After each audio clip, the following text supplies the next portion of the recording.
Então, gente, isso aqui é um podcast, um episódio piloto que a gente está fazendo para tentar ver, sentir como é que é o podcast e a gente vai tentar entender como é que faz a respeito desse podcast. Repare que eu estou falando um monte de besteira, que eu não sei direito como que conduz isso aqui, mas eu vou aprender no decorrer do tempo, assim. Mas o principal é que a gente consiga passar alguma coisa muito produtiva e que vocês possam aproveitar muito para a carreira de vocês e para o desenvolvimento de vocês. Para quem não me conhece, eu sou Antônio Diego da Costa, sou advogado criminalista, sou mestre em Direito Penal pela Universidade de Salamanca, da Espanha. Acabei começando a fazer o doutorado, porém, acabei não terminando ele. Então, acabei só advogando. Então, eu advogo há praticamente 10 anos, desde 2014, 2015, mais ou menos, e sempre na área criminal. E eu estou aqui com um convidado muito especial, que é o Yuri. Yuri, fale pra gente, quem é você? Fala, Diego, tudo bem? Bom, meu nome é Yuri Victor Romero Machado, eu sou advogado, também trabalho na área criminal. Eu advogo desde 2012, dei aula em alguns cursos preparatórios, dei aula por bastante tempo. Sou especialista em direito penal, em processo penal, especialista em direitos humanos. E hoje, conforme o Diego disse, nós vamos iniciar essa experiência aqui, esse podcast, e a gente espera que seja bastante produtivo para todo mundo, que todo mundo consiga entender um pouquinho mais sobre a dinâmica que é a advocacia criminal. Que ótimo, Yuri. Então, e aí, me conta contigo, como que começou a tua advocacia, Yuri? Como é que é a tua carreira? Você quer que eu fale primeiro sobre a minha? Não, vamos falar primeiro. A gente estava discutindo aqui sobre quem falaria primeiro, né, sobre o início da advocacia, mas deixa eu começar então.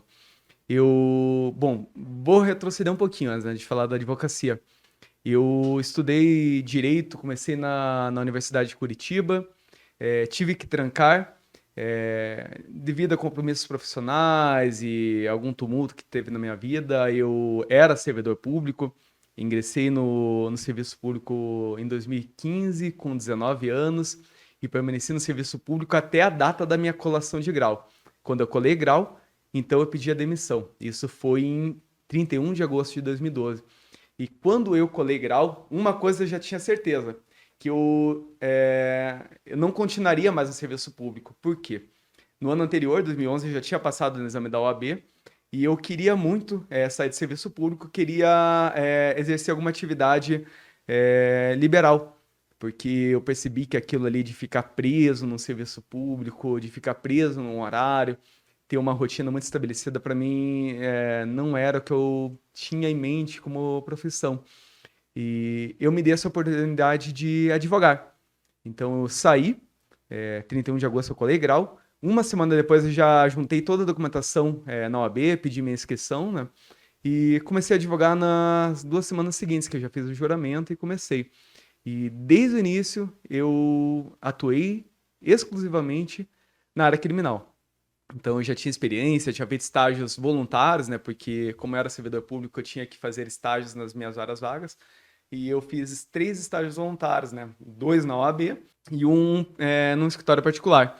Então, eu já tinha toda aquela experiência ali de advocacia criminal e os clientes foram surgindo, foram aparecendo, e eu fui desenvolvendo minha carreira a partir de então, né? Com indicação de alguns amigos, colegas advogados, colegas do serviço público. Isso veio ocorrendo e a advocacia foi crescendo. Eu percebi que teria muito mais sucesso na carreira do que indo para o serviço público. Então, foi mais ou menos dessa forma que eu iniciei a advocacia. E você, Diogo? Olha, foi uma questão assim que eu brinco que eu caí de paraquedas já no curso de Direito, né? Até comecei a saltar de paraquedas, isso daí eu tenho que deixar registrado, porque é uma experiência fantástica. Até façam, se vocês não fizeram ainda, que é sensacional. E eu caí assim, até brinco assim, que no curso de Direito existem três tipos de pessoas que acabam participando do curso de Direito. São aquelas que geralmente já vêm de uma família que já tem alguma tradição no mundo jurídico. São aquelas pessoas também que querem entrar no mundo jurídico, mas por meio de concursos públicos. E tem a terceira, o grupo de pessoas, que são as pessoas que caíram de paraquedas, e eu sou uma dessas pessoas. Que chega lá, não sabe direito como, o que vai fazer da vida, e falam que é muito bom o curso de direito, que vai servir para tudo na tua vida, e acaba indo na onda, assim, e acaba chegando lá. Então eu acabei sendo uma dessas pessoas. E no decorrer do curso eu acabei gostando muito, assim, do direito, que eu sempre gostei muito de falar em público, eu sou um completo apaixonado. Sempre que eu tenho essa oportunidade, inclusive, de falar em público, eu nossa, eu fico extremamente feliz e vou lá, bato no peito, é comigo, manda pra cá. E eu acabei, assim, no decorrer da faculdade, me envolvi com o centro acadêmico, essas coisas, assim, cheguei a ser vice-presidente do centro acadêmico de Direito da PUC. E no final da faculdade eu comecei a gostar muito do direito penal. E eu comecei a estudar o direito penal bastante a fundo. E foi aí que veio a ideia de fazer mestrado fora do Brasil. Tive essa oportunidade de fazer o mestrado na Universidade de Salamanca, na Espanha. Acabei concluindo ele, fui muito feliz lá e comecei o doutorado. Quando eu comecei o doutorado, infelizmente eu tive que voltar para o Brasil, porque eu tinha que trabalhar, tinha que ganhar dinheiro, é impossível você só estudar, só se dedicar com isso, e eu queria advogar mesmo. Então eu acabei trancando o doutorado e desde então só advogo. E comecei a advogar. Comecei pequeno, comecei advogando, pegando muitos dativos, atuando muito com advocacia dativa e fui evoluindo e foram surgindo os novos clientes para mim e até eu chegar nesse ponto que eu tô hoje, assim, que eu sou apaixonado pela advocacia criminal e eu não consigo viver sem ela. E nos últimos tempos eu comecei a estudar um tema que é justamente o tema do nosso podcast, que eu acho que é sensacional, que envolve heurísticas e vieses. Que a gente começou estudando, eu pelo menos comecei estudando, conheci ele pelo Alexandre Moraes da Rosa, que é juiz de direito de Santa Catarina, que é sensacional. É um cara extremamente inteligente. E eu li o livro dele várias vezes, e pelo livro dele, aí eu cheguei no Kahneman, que ele fala a respeito dessas heurísticas e vieses. Que o livro do Kahneman, Rápido e Devagar, para quem quiser pesquisar, que também é sensacional. Só que uma coisa que eu pego e olho, que é o que me intriga um pouco, é que esses autores, assim, tanto o Kahneman quanto até mesmo o Alexandre Moraes da Rosa, eles utilizam isso assim como um viés um pouco negativo. Seriam dos erros que poderiam acontecer no decorrer de uma interpretação, numa decisão judicial, principalmente o Alexandre de Moraes da Rosa. Só que eu já olho com outro viés, outro ponto de vista, que a gente consegue utilizar essas heurísticas e esses vieses para construir uma defesa melhor, uma defesa de maior qualidade e enfrentar. Então, persuadir com mais certidão, mais certeza, mais precisão o juiz. E o que você acha disso, Yuri? Bom, a psicologia comportamental é algo que deve ser estudado, por óbvio, não só pelos psicólogos. O Daniel Kahneman, para quem não sabe, é um psicólogo, mas é um dos principais economistas do mundo.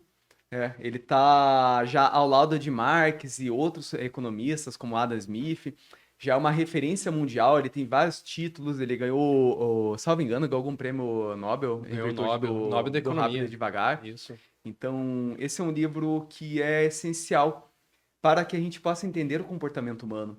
Então, quando a gente fala de heurísticas, vieses, o que nós temos que pensar? Que isso se aplica para tudo. Por quê? Viver em sociedade demanda tomar decisões o tempo todo. Quando eu estou tomando uma decisão, eu estou tomando ela com base em inúmeros fatores, vários conscientes e vários inconscientes. Então, quanto mais a gente domina o trajeto, quanto mais a gente domina como vai ser dado essa tomada, essa decisão, melhor a gente pode escolher o que fazer daqui para frente. E a advocacia demanda que a gente escolha o melhor caminho. Né? A advocacia não pode ser feito a Deus dará, né, com perdão do termo, mas olha, eu vou fazer uma coisa de forma aleatória, de forma arbitrária. O advogado tem necessariamente de conhecer como fazer os melhores caminhos, como tomar as melhores escolhas, como saber como o juiz decide, como que o promotor pensa. Então, a psicologia comportamental é essencial para a advocacia. Eu, da mesma forma que o Diego, conheci a psicologia comportamental por meio do Alexandre Moraes da Rosa, né? Eu sou um fã, assim, incondicional, fã de carteirinha mesmo do Alexandre, ele sabe disso, eu perturbo o professor faz bastante tempo, ao menos desde 2011. Então, eu tenho todas as edições do Guia Compacto de Processo Penal, que depois deixou de ser compacto. E desde que ele começou a tratar da psicologia comportamental, citando Kahneman, isso chamou bastante minha atenção. Então, é essencial para a gente, né? Então, Diego, fale um pouquinho mais ali do que é importante nisso para a gente advogar, por favor. Olha, o que eu noto é o seguinte, que exatamente como você estava falando, Yuri, que a gente sempre está julgando as outras pessoas. A gente sempre está negociando, a gente sempre está vendendo. Até mesmo quando a gente pega e começa a estudar muito isso, que a gente começa a perceber que o pessoal do marketing, eles utilizam muito isso. Tanto é que depois que eu comecei a estudar mais a fundo isso, eu comecei a perceber que aquilo que o pessoal do marketing fala, que tudo é marketing, é verdade. Porque o marketing ele é a aplicação prática dos estudos da psicologia. E quando você começa a entender isso, que você começa a estudar as questões relacionadas com as heurísticas e os vieses, você começa a perceber que o marketing, o pessoal do marketing mesmo, das vendas como um todo, eles utilizam muito essa parte das heurísticas e dos vieses no próprio trabalho deles, na própria forma, no próprio dia a dia deles. Então a gente sempre está vendendo alguma coisa, a gente sempre está tentando convencer, sempre está negociando com alguma pessoa. E se você não sabe essas questões relacionadas com as heurísticas e os vieses, como eles funcionam, você acaba estando em desvantagem. E a gente usa muito isso dentro da advocacia, nas petições que você vai fazer. Porque a petição nada mais é do que a venda de uma ideia para o juiz. Você está vendendo a ideia para o juiz, você está vendendo a ideia para o promotor, para o delegado, você está vendendo para qualquer pessoa. Até quando você vai na vara, assim, do cartório, para perguntar alguma coisa, para solicitar um documento, você está vendendo uma ideia para a pessoa. E se você não souber como que funciona a mente da pessoa para você tomar essa decisão, você pode ter certeza que você não vai conseguir persuadir a pessoa. Vai ser mais um favor que vai estar sendo feito para ti. Então é muito importante que você saiba e como que funciona a mente do ser humano. E nos meus estudos eu comecei a perceber que absolutamente todas as decisões que os seres humanos acabam tomando, eles sempre tomam com base em duas perspectivas, que é basicamente a emoção e a razão. Só que você não vai fazer a pessoa chorar. Quando fala emoção, dá uma sensação, né? Ah, você vai fazer a pessoa chorar ali, dar risada pra caramba. Não, não é isso. É que a emoção, você vai causar aquela emoção interna, que a pessoa ela vai se decidir. E essa emoção, ela é baseada nas emoções mais básicas, que seria o que eu chamo de argumento emocional, que seria simpatia, raiva e medo.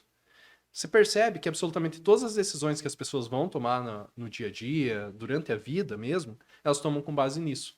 Então, se você conseguir, essas são as emoções mais básicas. Se você conseguir motivar essa emoção na pessoa, uma dessas emoções na pessoa, você vai fazer com que a pessoa ela se decida para um lado ou para outro, para aceitar ou não. Porque sempre que você está falando alguma coisa, sempre passam dois filmes na mente da pessoa. Um filme positivo, que ela está aceitando o que você está falando, e um filme negativo, que ela não está aceitando o que você está falando.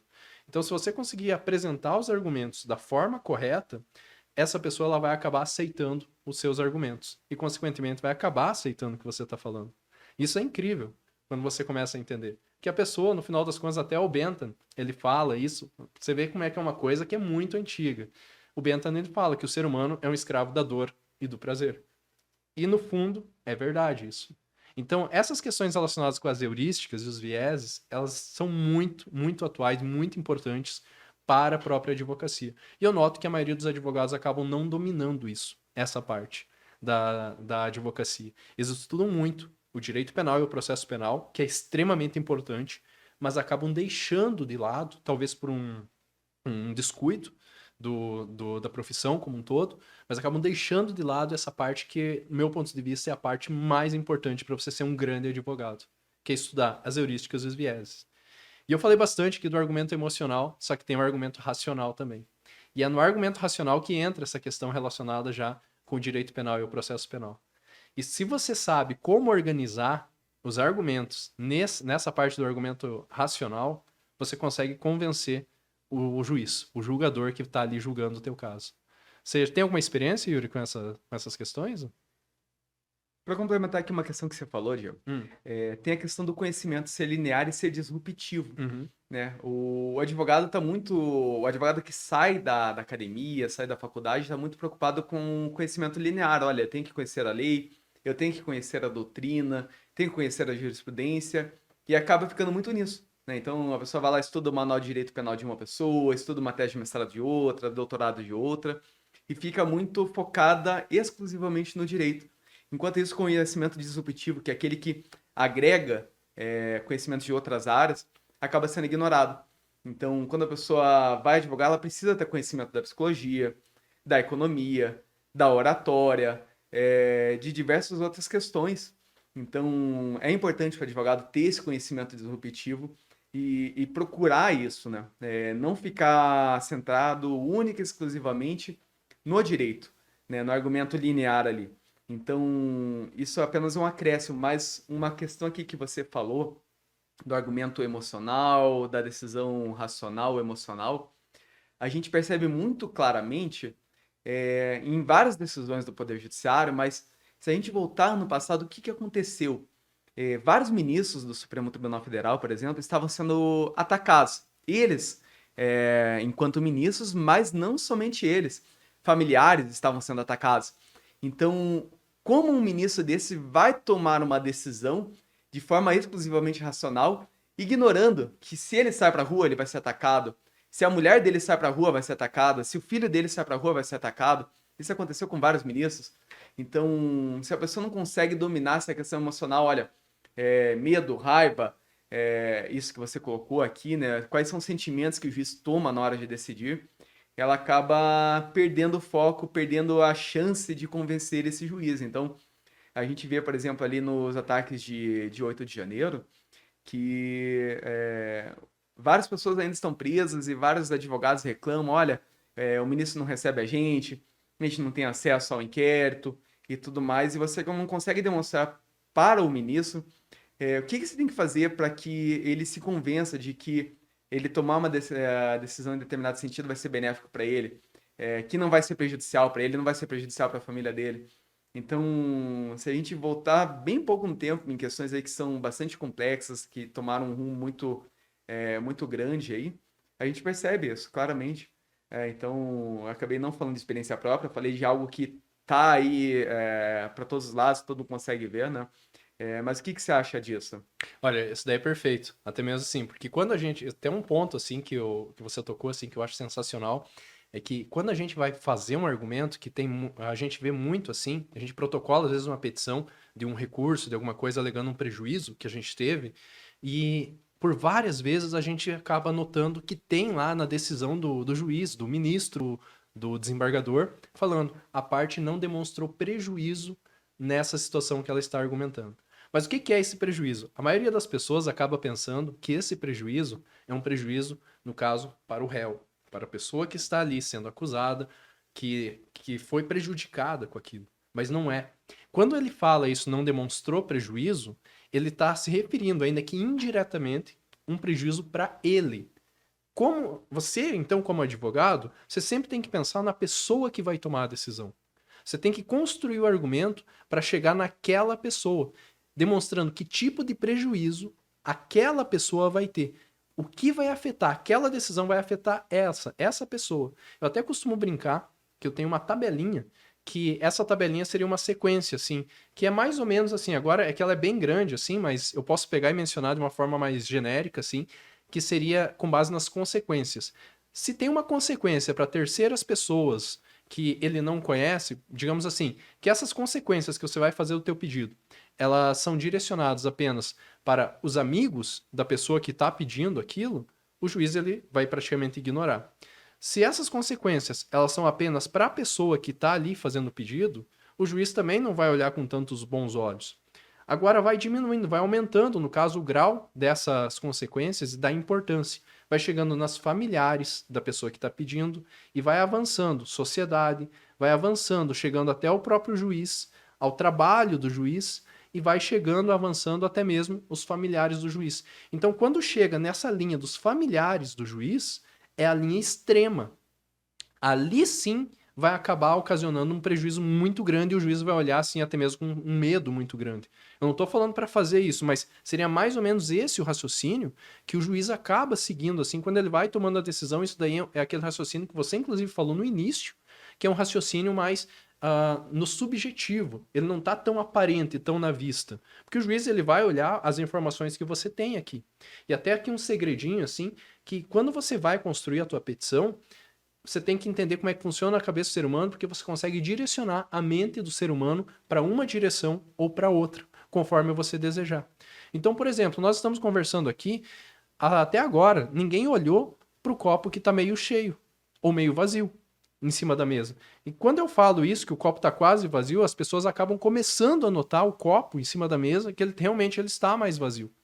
Então você começa a falar, se eu começo a falar, por exemplo, das histórias da minha vida como advogado, as pessoas elas não estão pensando na minha história de vida como advogado, propriamente dito.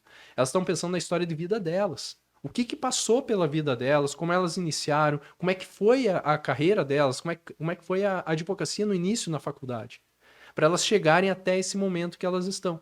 Então é sempre assim, quando você está contando uma história, se eu falo de filho, Você não está pensando, por exemplo, nos meus filhos. Eu não tenho filho hoje, mas se eu tivesse, você não estaria pensando nos meus filhos, mas sim nos seus filhos, caso você tenha.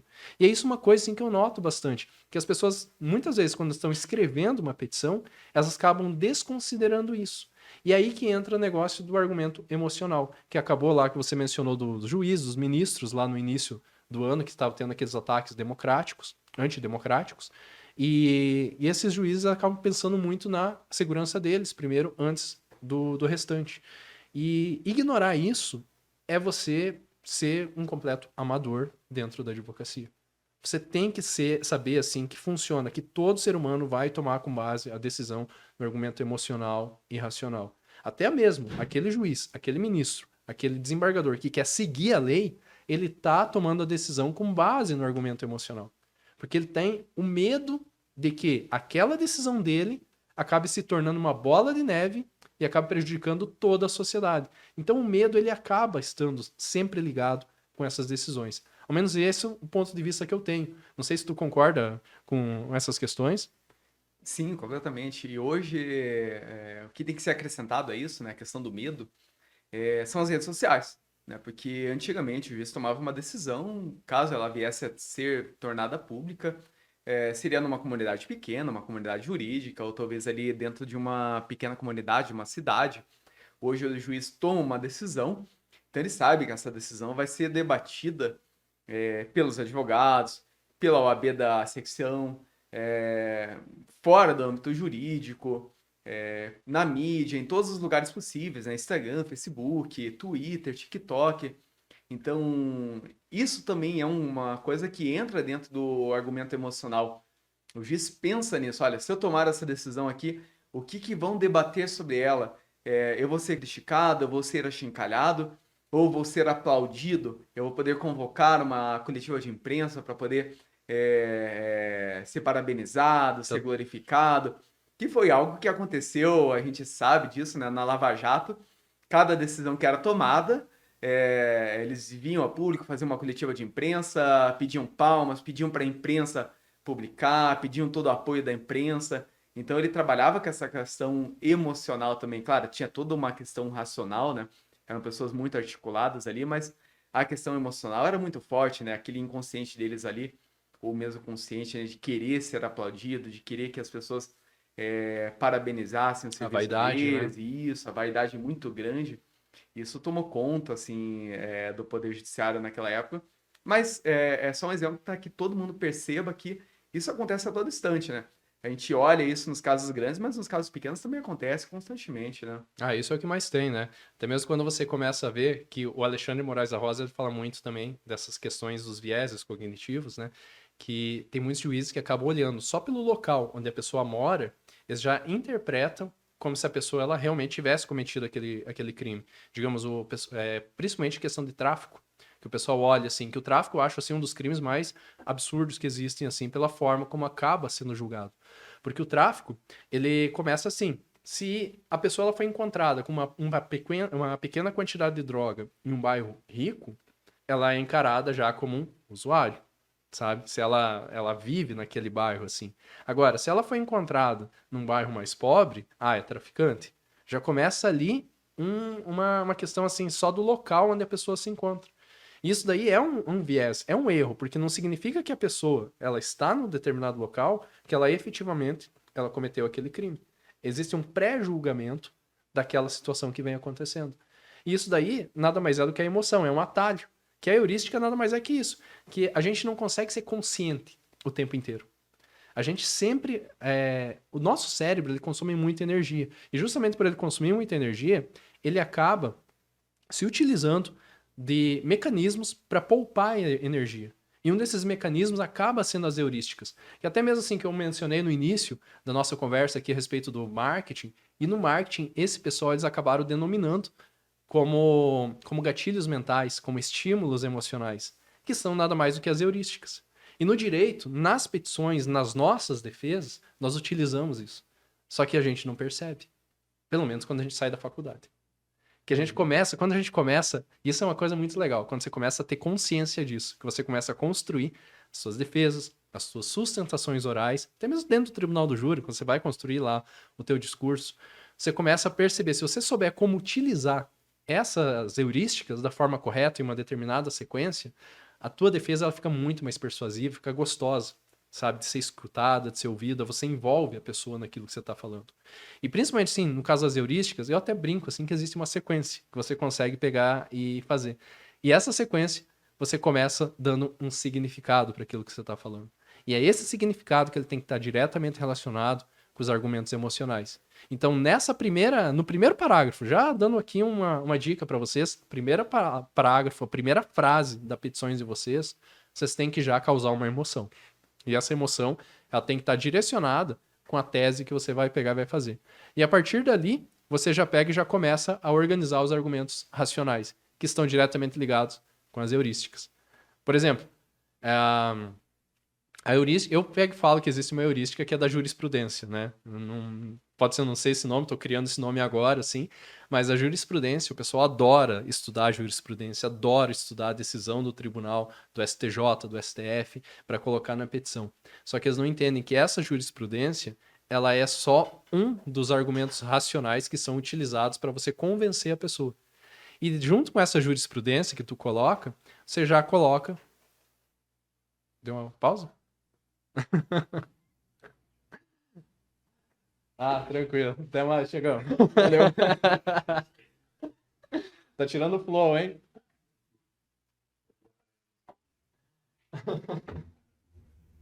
Ah, tranquilo.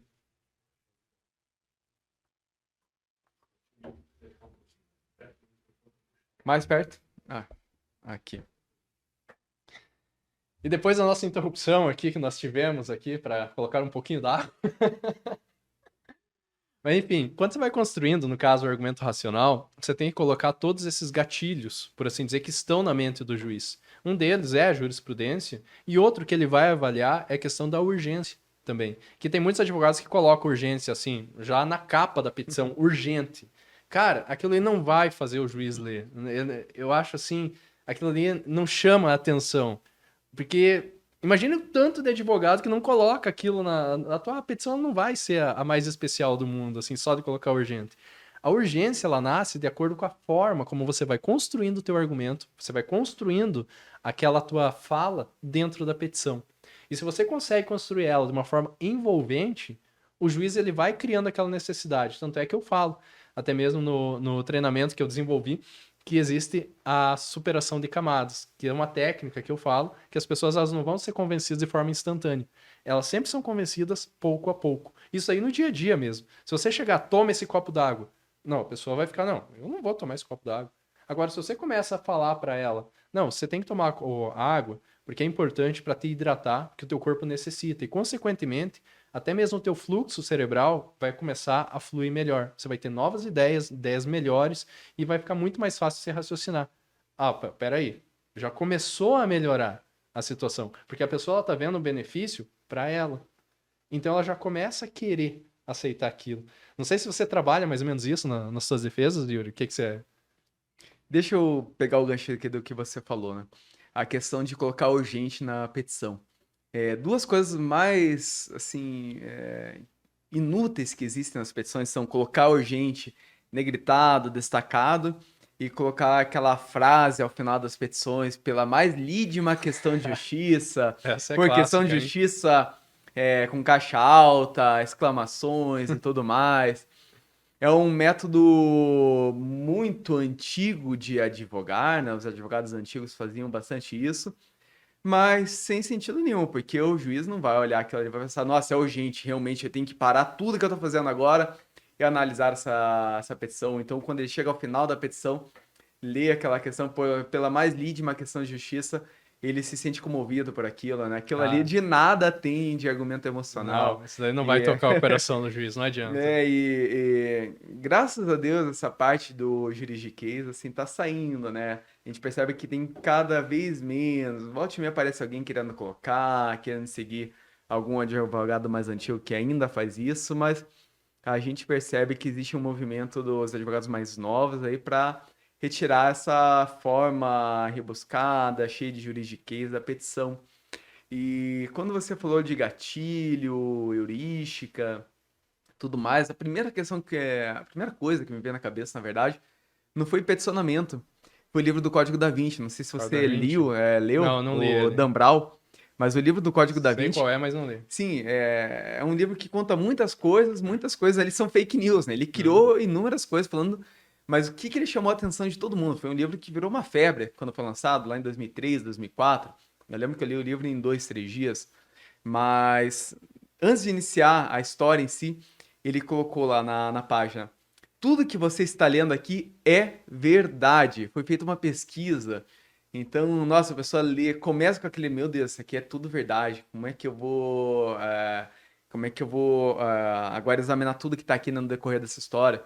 Então, ele já criou aquele gatilho ali para a pessoa, e quando ela vai chegando na história, ela vai vendo, olha, aconteceu isso com o quadro de Mona Lisa, aconteceu isso com Jesus, aconteceu, não aconteceu. O que que é verdade? Será que é verdade mesmo? Mas ele disse no início que era tudo verdade. Então ele já criou aquele gatilho emocional que todo mundo fica lendo o livro e fica ansioso. Nossa, mas é verdade mesmo? E é isso que tem que ser colocado na petição, né? Sim, Aquele gatilho para a pessoa ler a petição e pensar, nossa, mas isso tudo aqui realmente é verdade, faz sentido, né? Então é isso, eu quero continuar lendo, né? cara, então, tudo isso daí é uma coisa assim que eu sempre falo, assim, que o pessoal eles dão muito pouca atenção para a parte fática da petição. Isso daí, a parte fática, ela é muito importante. Por quê? Porque a maioria absoluta dos advogados, eles só fazem o quê? Eles recortam e colam a denúncia e colocam na parte fática. Cara, não faça isso. Se você tá ouvindo, não faça isso. Por quê? Quando você repete demais uma coisa, isso dali acaba se tornando verdade. Então, o Ministério Público já colocou a versão dele dos fatos. Se você coloca a mesma versão que o Ministério Público colocou na tua petição, você está dando respaldo para ele. E tem muitos advogados que até acabam colocando na petição deles, dá a versão acusatória e depois dá a verdade dos fatos. Não. Se você já colocou a versão acusatória, você já está colocando, você está martelando, você está pregando na cabeça do juiz, está colocando uma sementinha de que a versão acusatória é a verdade. E o ser humano, ele é preguiçoso por natureza. O ser humano, ele vai sempre tomar a decisão mais fácil para ele.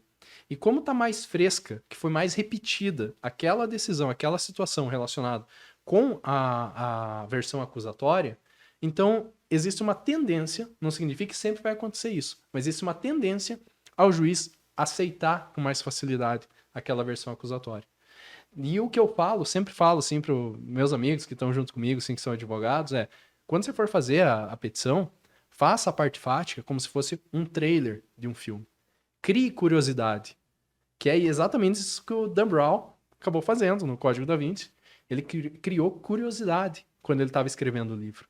E a pessoa, ela lê com mais vontade quando você cria aquela curiosidade. É por isso que eu falo que o primeiro parágrafo, ele tem que causar uma emoção muito forte e já causar uma curiosidade muito forte. E daí, no decorrer do desenvolvimento da parte fática, você coloca um resumo do que você vai tratar no decorrer do restante da tua petição. E, consequentemente, no final, no restante da petição, deve se aprofunda mais. Você pega e abre um tópico, você vai aprofundar mais a respeito de um determinado tema. Só que você já criou aquela curiosidade. Você já deu um significado para aquilo que o juiz vai fazer. Então o juiz já olha aquela petição com outros olhos. E se você começar a direcionar dessa forma, você vai ter sucesso na tua petição que você vai fazer. Pode ter certeza com relação a isso. Mas, Diego, conta exatamente como que a gente pode dar um gatilho, conta um exemplo prático, porque você deve ter visto esses dias atrás, circulou um meme na internet, né, no Instagram, que era de uma petição, no qual o advogado teria colocado, abre aspas, mentiram para Vossa Excelência, e Uhum. Vossa Excelência acreditou, fecha aspas, caixa alta e negrito. Isso seria uma forma de iniciar uma petição ou existiria uma forma mais adequada para chamar a atenção do juízo? Eu acho que tem que ser tudo pela sutileza, Yuri. Quanto Sim. mais sutil você for na construção dos teus argumentos, vai ser melhor. Você não pode dar um soco na cara do juiz, assim, na petição que você está falando, assim. Isso é um absurdo.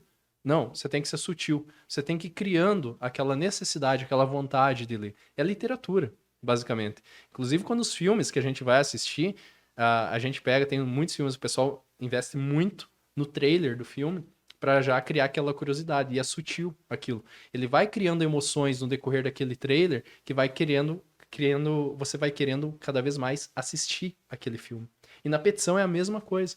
Você vai criando. Então, no primeiro parágrafo, por exemplo, que eu sempre menciono o primeiro parágrafo, um exemplo aqui que pode se citar O que já vem na minha cabeça é, por exemplo, a presente petição foi desenvolvida em razão de uma investigação falha e tendenciosa, em que a autoridade policial deixou de realizar diversas diligências investigativas que eram necessárias para o esclarecimento dos fatos, fixando absolutamente toda a investigação com base no depoimento de sedizentes vítimas, que não são isentas nessa situação concreta.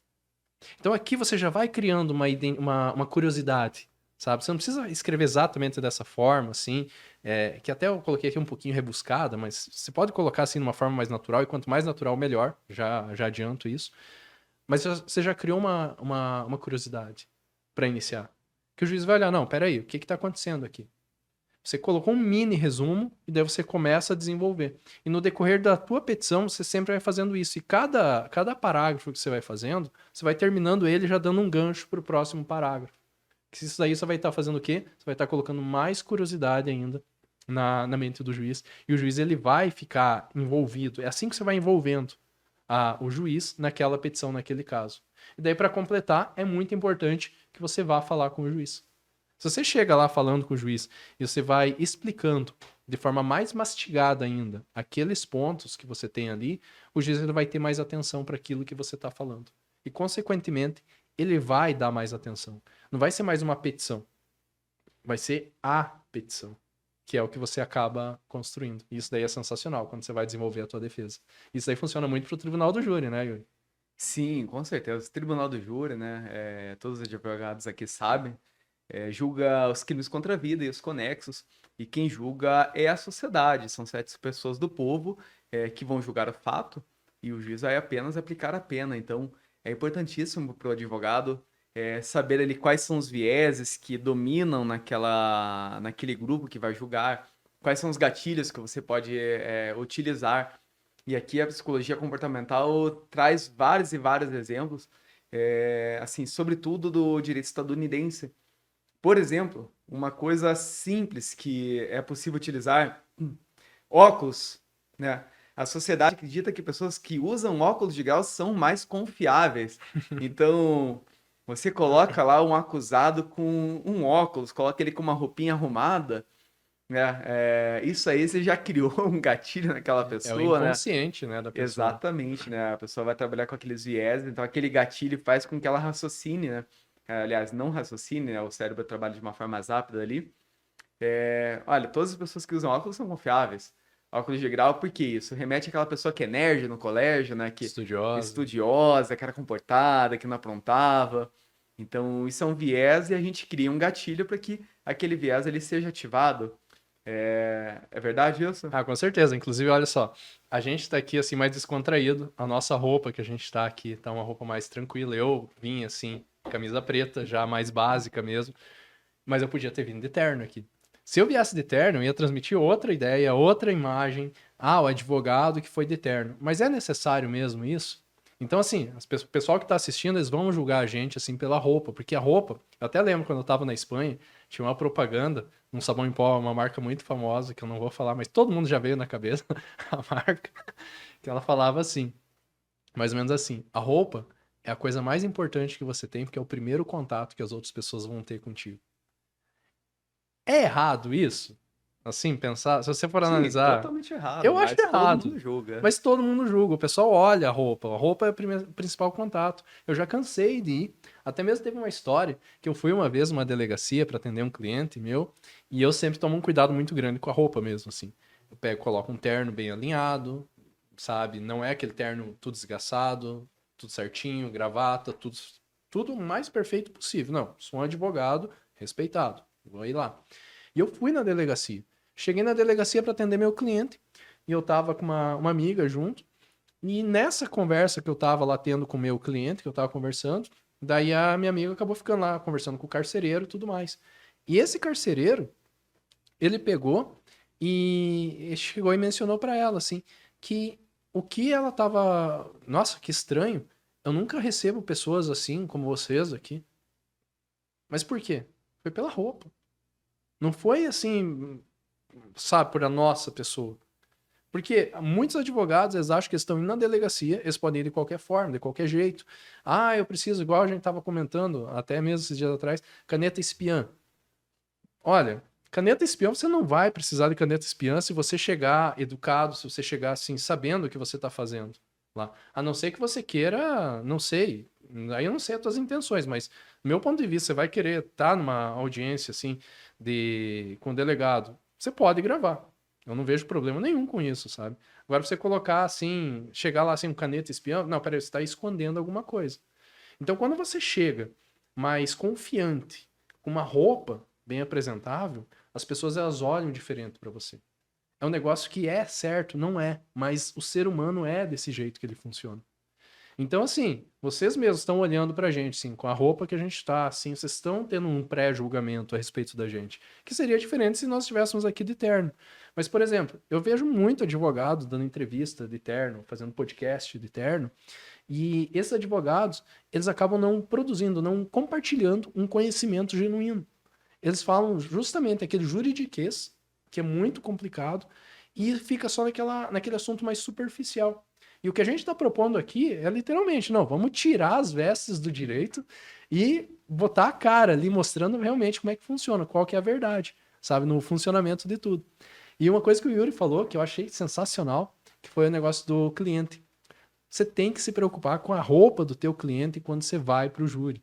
Você tem que saber que tipo de roupa ele vai vestir no júri, porque ele vai estar causando uma impressão para os jurados. A maioria dos jurados, eles nunca viram o teu cliente, salvo se for um caso extremamente midiático, mas no geral, a maioria absoluta dos júris, o primeiro contato que o cliente vai ter com os jurados vai ser ali, em plenário. E se o cliente não estiver bem vestido, ele já vai causar uma má impressão, até mesmo a postura quando o cliente chega. É tudo captado pelos olhos da pessoa. Tanto é que eu brinco que existe uma sequência de absorção de informações que absolutamente todas as pessoas acabam absorvendo, que é primeiro de tudo pela imagem, depois pelo tom de voz, linguagem corporal, coerência do conteúdo que está sendo dito e prova. Só que se você fizer muito bem feito os 4 primeiros, as pessoas elas não vão olhar muito as provas. E daí até ontem eu estava lendo um livro e eu percebi assim o poder do perfume, do aroma, do cheiro também assim, que muitas empresas acabam colocando, porque o ser humano ele lembra recordações, assim, até mesmo o cheiro do pão da tua avó quando você era criança, saindo do forno, assim, pode ter certeza, já teve muita gente que já sentiu isso, assim, já veio na mente aquela recordação. Agora imagine, você está passando uma panificadora, por exemplo, e você sente aquele cheiro, assim, que lembra aquele pão da tua avó. Ah, você vai ficar com vontade de comprar aquele pão. Então, assim, você tem que tomar cuidado com todas essas coisas, até o cheiro, só para ter uma noção. Dentro do júri, você chega lá no júri, então tá o teu cliente lá sentado, principalmente a roupa, né, que geralmente o cliente ele fica mais distante do jurado, né? A roupa, eu já vi clientes mal vestidos, chega lá com a roupa do que veio do presídio mesmo, sempre troque a roupa, coloque uma roupa adequada, preferência uma roupa mais clara, querendo indicar aonde o cliente quer estar, caso ele seja absolvido. É sempre assim que funciona. O cliente é o empresário, coloca ele com uma roupa adequada de empresário, mostrando que ele tem uma vida, uma profissão adequada para aquela situação, assim, que ele não é um criminoso, sabe? Você tem que mostrar isso. E muitos advogados acabam ignorando isso, até a postura do cliente. Eu já vi clientes que estavam lá sendo ouvidos e quando eles estavam ouvidos, eles ficavam corcunda, ficavam extremamente corcunda, jogado na cadeira, mais ou menos assim, tipo, e com a mão caída. Isso aqui não transmite credibilidade. Então, assim, ali já mostra um desleixo. O jurado, ele tá olhando, tá vendo aquilo, e o advogado tá ignorando. Por isso que eu falo, assim, o tom de voz, você tem que falar de uma forma confiante. Por exemplo, se o Yuri ou eu estivéssemos falando aqui de uma forma insegura, com medo disso que a gente está falando, o pessoal não ia estar dando ouvidos pra gente. Espero que vocês estejam dando ouvidos, né? Mas. Então sim, com certeza. Mas assim, se você estiver falando com medo, isso daí afasta as pessoas. Agora, quando você fala com segurança, que você sabe o que você está falando, que você fala que vem aquele negócio que vem de dentro de ti, aquilo ali apaixona a outra pessoa. Se você fala com paixão, vai apaixonar as outras pessoas também. E com o cliente no júri é igual. ele tem que falar usando um tom de voz, tem que falar seguro, porque é uma coisa que eu falo, não basta ser inocente, ele tem que parecer inocente. Sim, com certeza. É isso aí, até são inúmeros vieses que nós temos, né? Todos temos vieses. Isso é uma coisa certa. Mas eu falei da questão do óculos, existem inúmeros outros vieses que são utilizados.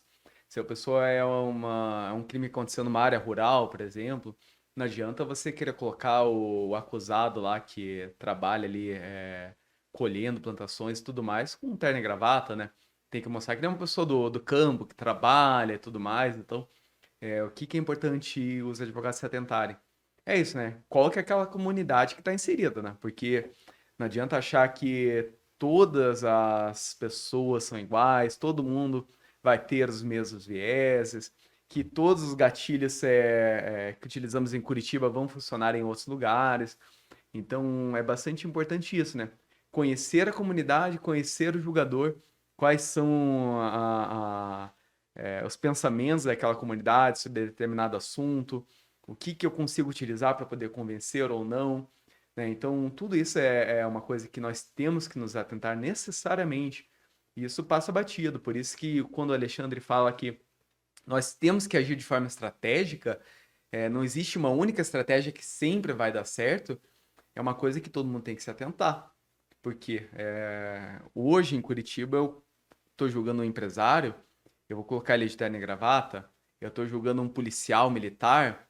Nós tivemos o caso da Rotan aqui em Curitiba. Famoso, hein? Sim, o caso da Rotan, para quem não lembra, vários policiais militares foram acusados de terem matado ali 4 jovens, né, a queima-roupa, e todos os policiais foram absolvidos, acho que eram 11, 13 policiais. Inclusive colocando um parênteses aqui, que o que absolveu os policiais foi o medo. Sim, foi argumento emocional, né? Porque as provas ali indicavam que muito provavelmente eles teriam feito o fato criminoso, mas foram todos absolvidos. Não vamos entrar no Sim, mérito não disso, vamos entrar né? no mérito, Mas mas existiam provas ali para acusação e a defesa trabalhou muito bem na questão emocional. Mas eu tô falando disso porque a questão do gatilho emocional, né? Os policiais militares estavam como no plenário do júri? Fardados, né? O público que foi assistir foi como? Fardado.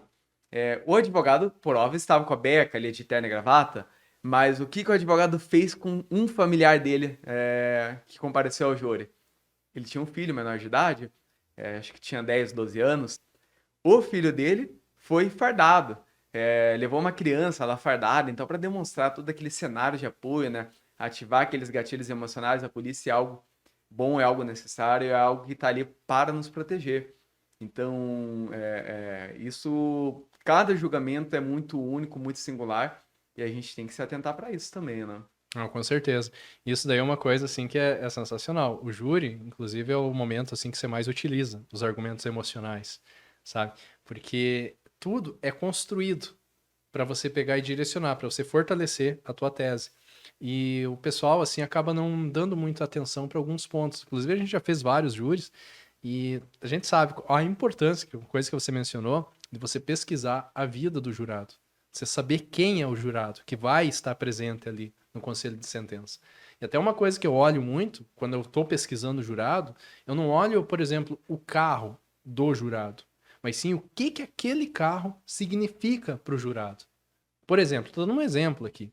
Então, quando você começa a utilizar muito redes sociais, por exemplo, você começa a perceber que as pessoas, elas não compram um produto, elas compram a história que está por trás daquele produto, elas compram o significado daquele produto.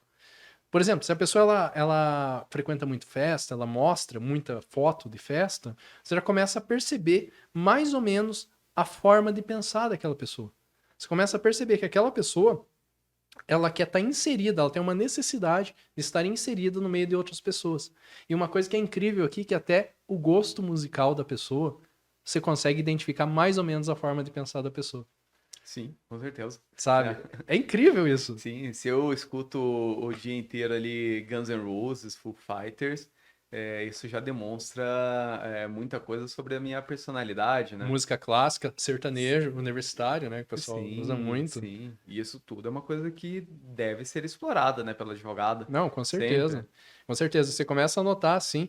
Inclusive, teve um júri que a gente participou, que foi sensacional, assim, que a gente tinha feito uma escolha de jurados extremamente minuciosa.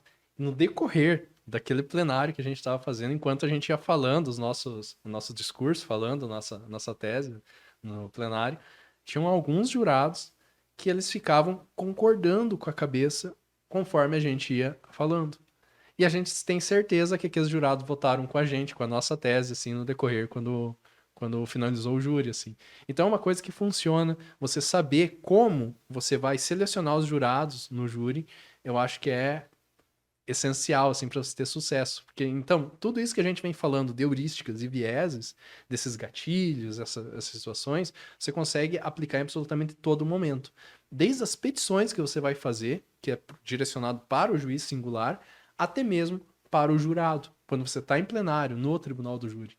E eu acho que isso daí é muito importante que o advogado esteja ciente quando ele está construindo a sua defesa, para ele construir aquela defesa extremamente profissional, assim, que eu falo, e persuasiva, né? Porque não adianta só fazer a petição, né? Tem que fazer uma petição que seja gostosa de ler e que o juiz vá ler, né? De verdade. Sim, o papel do advogado é convencer, né? É O advogado convencer. que não quer convencer ou que acha que isso é equivocado, puxa, tô manipulando a pessoa, tô manipulando o promotor, o julgador.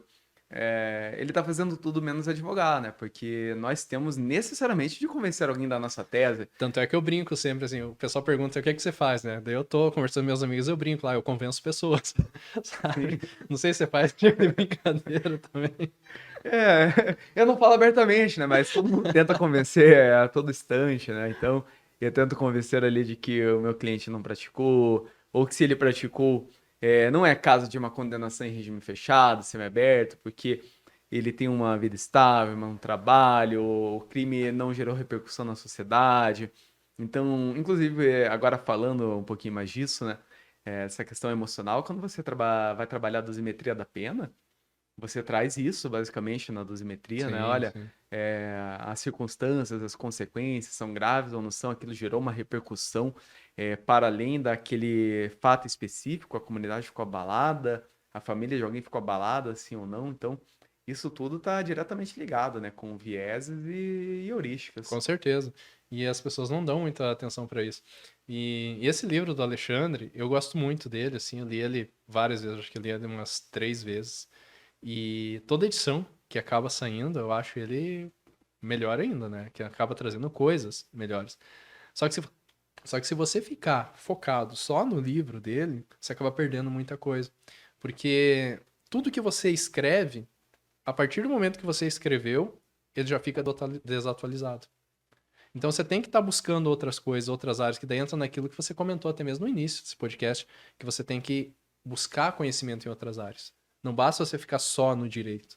E eu acho que esse daí é um dos principais erros dos advogados, que eles olham só para o direito, só para a jurisprudência e acabam esquecendo de olhar a realidade como um todo. Sabe? Eles não desenvolvem o conhecimento deles. Isso quando ficam, né, estudando, que tem muito advogado que acaba nem estudando mais, né? Saiu da faculdade, eu já sei fazer tudo, para que que eu vou estudar e vai embora. Esses são os piores, né?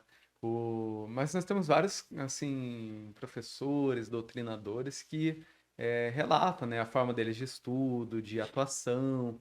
Agora me vem à cabeça, por exemplo, o Zaffaroni, né? Uhum. O Zaffaroni, ele não advoga, né? Ele era um doutrinador, foi juiz do Tribunal Constitucional da Argentina, foi juiz da Corte Interamericana. E ele afirma assim, olha, eu estudo criminologia, estudo muito criminologia e gosto de ler biografias, né? Eu gosto de conhecer a vida das pessoas. Então, ele uma centena de biografias no decorrer da minha vida. Então, por que que ele tem interesse pela biografia? Para conhecer ali como que aquela pessoa conseguiu chegar em determinado lugar, o que que influenciou na vida daquela pessoa, tudo isso está diretamente ligado com a nossa atuação jurídica. Saber quais são os caminhos que deram certo, que deram errado, para que a gente possa também tomar as melhores decisões com relação à vida do nosso cliente. Né? Porque quando a gente fala de atuação, convencimento, nós temos que nos preocupar com a vida da pessoa que está ali sendo acusada, né? Tá do Com banco dos certeza. réus. Com certeza, eu acho que é um dos principais, né, pontos, assim, você mostrar a vida da pessoa. Até mesmo assim, quando eu estou construindo, seja tribunal do júri, seja até mesmo assim, no discurso do acusado, assim, até já citando, assim, um dos melhores discursos que eu vi, assim, de pessoas que estavam sendo acusadas foi o do Lula na Lava Jato, que ele inclusive foi amplamente divulgado assim, no YouTube e tudo mais. A forma como foi construído aquele discurso, do meu ponto de vista, é uma das mais ideais que existem assim, para você construir o discurso do teu acusado. Por quê? Uma coisa que conecta as pessoas, Yuri, é histórias. E o que que ele fez lá naquele discurso? E perceba, se você for analisar assim dos advogados que são mais renomados, que sabem realmente que são advogados que você admira, que eu admiro, eles constroem o discurso do acusado de uma forma como se fosse uma história. Quando o acusado ele chega para prestar o depoimento dele, principalmente em tribunal do júri, assim, que é o que está mais em evidência, né, que muitos advogados adoram isso, você começa a perceber que ele começa contando a história dele. Ele conta a história de vida dele e daí ele vai caminhando até chegar naquele momento onde aconteceram os fatos. Para daí começar a tentar mostrar que ele realmente ele não teve envolvimento com aquilo, que ele não é uma pessoa que comete crimes, sabe? Então, assim, essa parte da história, você vai envolvendo a pessoa que tá ali escutando, que tá prestando atenção.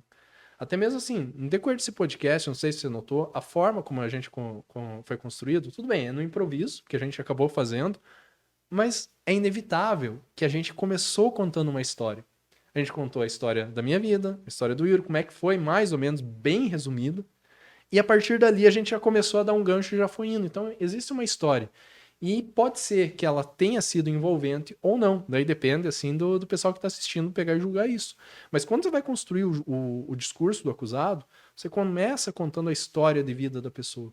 E a partir dali, ela já avança daí para aquele ponto específico, se ela cometeu ou não aquele crime.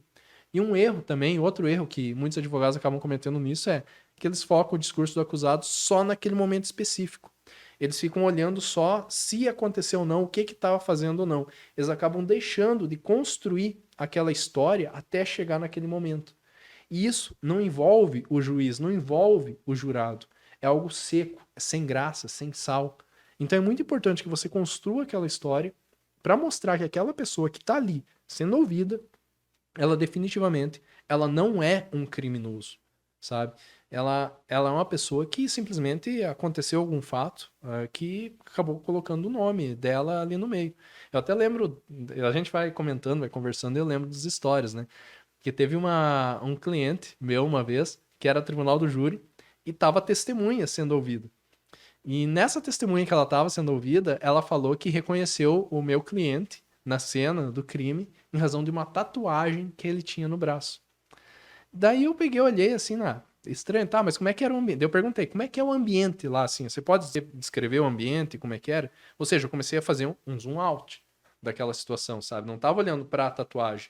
Eu comecei a olhar para o ambiente. Daí eu perguntei para a mesma testemunha que tinha falado e tinha reconhecido meu cliente pela tatuagem. Tá, mas você lembra como é que tava o ambiente lá naquele momento? Ah, tava bastante escuro. Ah, mas tinha luzes? Não, não, tava bem pouco iluminado o ambiente. Tá, mas você se recorda como que ele tava vestido? Ah, me recordo sim, ele tava todo de preto. Mas ele tava aqui de blusa? Como é que ele tava? De manga comprida? Como é que tava? Sim, ele estava de manga comprida. Daí você olha assim, o meu cliente, ele realmente tinha uma tatuagem. Só que a tatuagem era no braço aqui. Se ele tava de manga comprida, como que ela viu que era ele? Se estava tudo escuro e tudo mais. Tinha algum erro ali, tinha alguma coisa, assim, daí você começa já a perceber que aquela pessoa estava sendo acusada de uma forma já tendenciosa. Tinha alguma coisa por trás que queria fazer com que aquela pessoa fosse condenada, sabe? Não era alguma coisa aleatória que estava acontecendo. Não sei se já aconteceu essas questões contigo. Sim, sim, já aconteceu. Eu tenho um caso curioso para contar, mas eu acho que tomaria bastante tempo. Mas isso do reconhecimento falso, dos vieses com relação ao reconhecimento, isso decorre também da forma de raciocinar, da forma de pensar, né? Sistema S1, sistema S2. Muitas vezes a pessoa não faz isso por maldade, né? Olha, vou acusar uma pessoa ali. Muitas vezes não, a grande maioria das vezes a pessoa não faz isso por maldade, quero acusar uma pessoa inocente, mas sim motivada por inúmeros fatores. Por exemplo, eu quero corresponder às expectativas do juiz, né? O juiz quer, né? A pessoa coloca na cabeça dela, o juiz quer que eu reconheça essa pessoa o delegado quer que eu reconheça essa pessoa, então eu vou falar que sim, independentemente dos diversos fatores que possam dizer que não foi ela. Então, muitas vezes isso é a forma de raciocinar que está sendo feita de forma rápida, um gatilho que a pessoa coloca ali na cabeça dela. O juiz tem que corresponder à expectativa do Poder Judiciário, corresponder à expectativa do juiz e do promotor. Então isso acaba influenciando bastante. E isso, infelizmente, ocorre diariamente. Por isso que nós, advogados, temos que tomar bastante cuidado para tentar limpar, muitas vezes, essa falsa expectativa que existe com relação ao que o juiz quer ou que o promotor quer, que as testemunhas também são movidas por muitas coisas diversas ali de uma vingança privada, diversas de um sentimento de justiça, né? Uhum. Que é justamente aqueles negócios dos sentimentos, das emoções, né? Simpatia, raiva e medo. As pessoas, elas agem com base nisso. Mas, Yuri, o assunto está bom aqui, mas isso aqui dá pano para manga, hein? Já está quase finalizando já o nosso encontro aqui, o nosso episódio piloto, né? Nosso podcast. Você quer deixar o teu contato, quer dar uma mensagem, falar alguma coisa aí no final? Mensagem final? Não, estudem bastante, leiam Rápido e Devagar, leiam Daniel Kahneman. Ele é um autor essencial. Tem outros livros já lançados por ele também. Eu acho que O Ruído é um livro bastante interessante. Talvez valha a pena a gente falar em algum episódio aqui do podcast sobre isso. Ruído são aquelas informações que não são relevantes e que nós recebemos a todo momento. Por exemplo, o Diego acabou de beber um copo de água aqui.